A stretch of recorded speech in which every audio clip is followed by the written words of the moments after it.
Good morning, Rich from Gateway Garden Center in Hockessin, Delaware, here to talk about home gardening today. We're doing a series of planting and techniques and things that go wrong and whatnot. Here we have some chard, some lovely rainbow Swiss chard.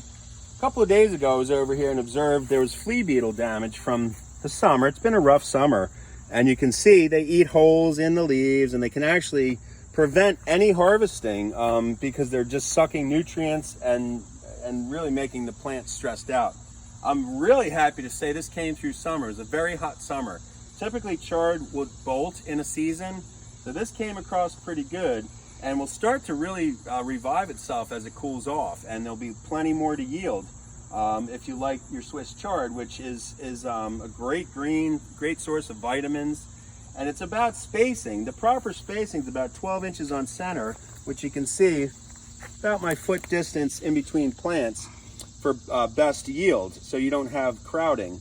And when you're planting your garden, it's very important to pay attention to this because your production relies on it. And if you're crowding things, the plants do not benefit, and you will have less yield. Less plants spaced out is a better yield, in my opinion.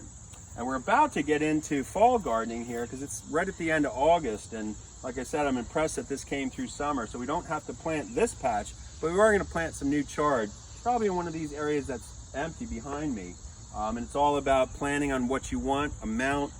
You don't want to put too much in where you're wasting. We've talked about that in part of this section before.